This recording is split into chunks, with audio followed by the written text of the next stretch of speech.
Bonsoir à tous. Alors après ce petit jingle, nous allons vous présenter notre travail sur la suétude et le cannabis. Donc dans ce travail, on va vous expliquer la table des matières.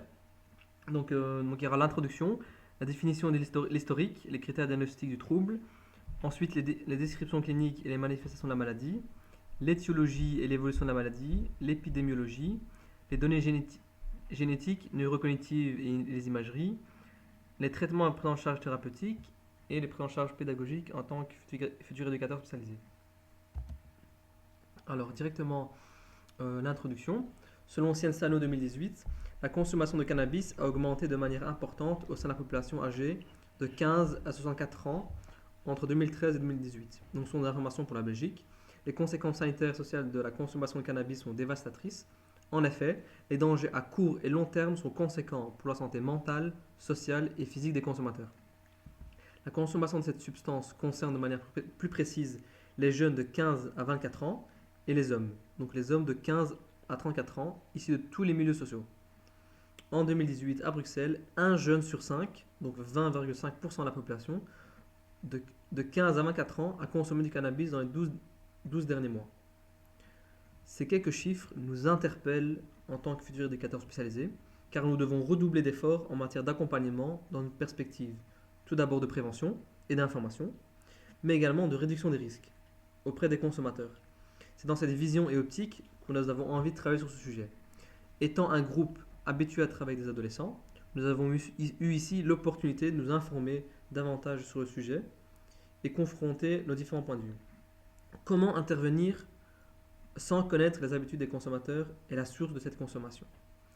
Découvrons tout de suite les différentes facettes de la consommation du cannabis.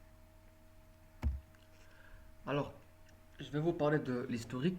Donc, selon le département Cancer et Environnement en 2019, le cannabis est une plante connue sous le nom de chanvre. Cette plante, originaire de la région de l'Himalaya, était cultivée pour ses fibres solides qui servaient à fabriquer des cordes, du papier et du tissu. Il faut savoir qu'au 19e siècle, le cannabis était introduit en Europe par certains médecins. Ils estimaient que celui-ci avait certaines vertus thérapeutiques, notamment des effets pouvant guérir certaines migraines, l'épilepsie et l'asthme. De plus, dans différents pays tels que les États-Unis, les médecins prescrivent le cannabis à des fins médicamenteuses dans le but de soigner des personnes atteintes de maladies graves. Alors je vais vous donner donc la définition du cannabis. Le cannabis ici est une plante qui se présente sous forme d'herbe, mélange de feuilles, de tiges, de fleurs séchées, de résine, obtenue en pressant les fleurs ou de l'huile résine macérée dans de l'alcool. Ici, il faut savoir que le principe actif responsable des effets du cannabis est le THC, à proprement parler le tétrahydrocannabinol. Selon le gouvernement du Canada en 2020, le THC est le principal ingrédient actif qui provoque entre autres un effet perturbateur chez la personne qui consomme du cannabis. Le deuxième point, donc les critères diagnostiques. Selon l'APA 2012-2013, le mode d'usage problématique du cannabis conduisant à une altération du fonctionnement ou une souffrance cliniquement significative caractérisée par la présence d'au moins deux des manifestants suivants durant une période de 12 mois. Les différents troubles de l'usage du cannabis sont de trois. Le cannabis est souvent pris en quantité plus importante ou pendant une période plus prolongée que prévu. Il y a ce désir persistant ou des efforts infructueux pour diminuer ou contrôler l'usage du cannabis et beaucoup de temps est passé à des activités nécessaires pour obtenir le cannabis, à utiliser le cannabis ou à récupérer des effets du cannabis. Description clinique. Selon la PA 2012-2013, les signes de l'utilisation aiguë et chronique incluent les yeux rouges, un jaunissement au bout des doigts, la toux chronique, l'utilisation, les envies impérieuses, irrépressibles, ainsi que les impulsions pour certains aliments, parfois à des moments inhabituels du jour ou de la nuit. Donc augmentation de l'appétit, sécheresse de la bouche, tachycardie. Et également des changements comportementaux ou psychologiques problématiques, comme l'altération de la coordination motrice, l'euphorie, l'anxiété, ou encore la sensation de ralentissement du temps, l'altération du jugement, le retrait social. Ensuite, nous allons aborder la manifestation de la maladie. Toujours selon l'APA 2012-2013, Les personnes se plaignent de problèmes physiques comme une toux chronique liée à la fumée ou des problèmes psychologiques. La consommation de cannabis peut amplifier certains problèmes de santé existants, comme certaines maladies chroniques. Cette consommation augmente la fréquence cardiaque et peut en altérer le rythme. Elle favorise aussi la haute pression artérielle. L'inhalation de la fumée de cannabis peut aggraver certaines maladies respiratoires déjà existantes et même en favoriser l'apparition. La fumée produite par la combustion du cannabis contient, comme celle du tabac, plusieurs produits néfastes pour la santé, dont certains cancérigènes. Et encore d'autres exemples. Alors ici, je vais vous parler d'étiologie et d'évolution de la maladie. Selon Hashima, en 2013, le THC, autrement dit le tétrahydrocannabinol, a un effet psychoactif. C'est ce qui fait que justement certains consommateurs donc, vont avoir cet effet de dead stone.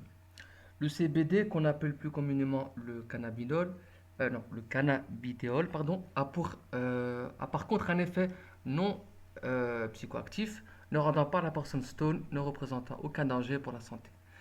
D'après le gouvernement du Québec, en 2020, les troubles psychotiques relèvent de la schizophrénie, le trouble de schizoaffectif, le trouble délirant, le trouble psychotique secondaire à la consommation d'une substance telle que la drogue et l'alcool. Ici encore, donc, on voit que les sujets qui consomment du cannabis régulièrement signalent souvent qu'elles l'utilisent pour gérer les émotions, le sommeil, la douleur et d'autres problèmes physiologiques ou psychologiques, et celles qui ont été diagnostiquées comme ayant un trouble de l'usage du cannabis ont souvent d'autres problèmes mentaux associés. Épidémiologie avec aspect démographique, clinique et évolutif du trouble prévalence. D'après une revue systématique de 41 études d'imagerie cérébrale réalisées chez les consommateurs de cannabis, âgés de 20 à 38 ans, dont 33 études fonctionnelles et 8 études structurelles, les effets de la consommation restent modérés en cas d'usage occasionnel, avec notamment une diminution du flux sanguin cérébral au niveau du cortex préfrontal. Donc, par rapport aux données statistiques, les données sur l'usage du cannabis au Québec sont issues de l'enquête québécoise sur le cannabis, EQC, de 2019. Selon les données de cette enquête, 16,4% des Québécois de 15 ans et plus ont consommé du cannabis au cours des 12 derniers mois précédant l'enquête, ce qui inclut une période où le cannabis n'était pas légal. Plus précisément, 20,2% des hommes et 12,7% des femmes ont rapporté avoir consommé du cannabis au cours de cette période. Les jeunes adultes de 18 à 24 ans représentent le groupe où l'on retrouve la plus grande proportion de consommateurs de cannabis, suivi des adultes de 25 à 34 ans. Par rapport à la fréquence de l'usage du cannabis au Québec, les données de l'EQC 2019 concernent la fréquence de consommation de cannabis chez les Québécois de 15 ans et plus indiquent, en résumé, que 43,5% des consommateurs en font usage moins d'un jour par mois, 20,6% de 1 à 3 jours par mois, 24% de 1 à 6 jours par semaine et 11,9% en font un usage tous les jours. Alors, par rapport donc, aux données génétiques, neurocognitives et les données d'imagerie, par rapport aux études d'imagerie cérébrale, les effets du cannabis modérés en cas d'usage simple,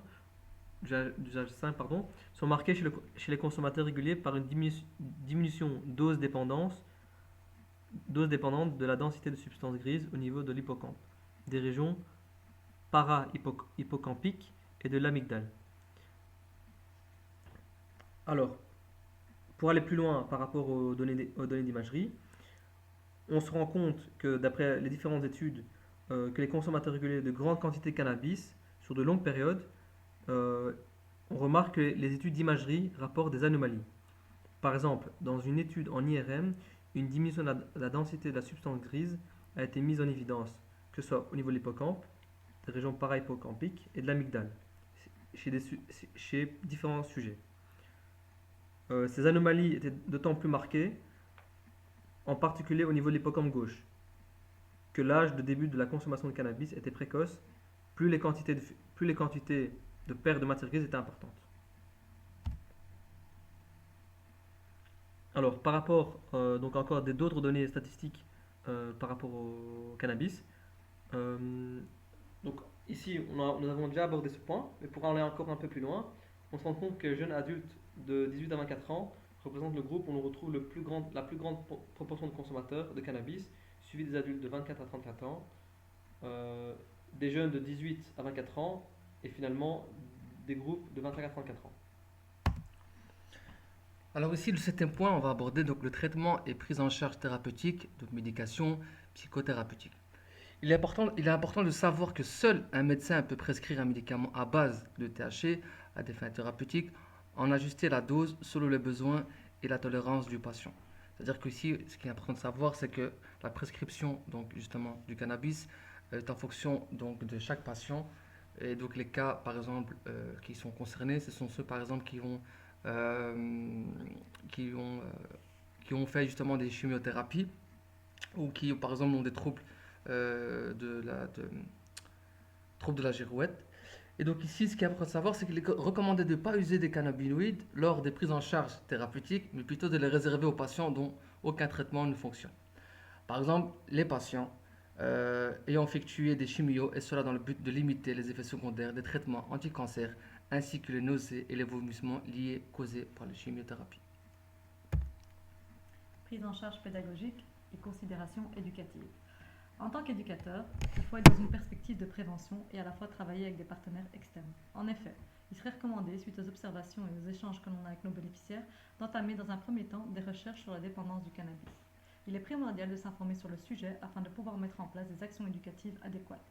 Ensuite, il serait conseillé de communiquer de cette dépendance à l'équipe éducative et proposer de mettre en place une prévention telle que des brochures, affiches dans les différents lieux de passage de l'institution dans laquelle vous vous trouvez.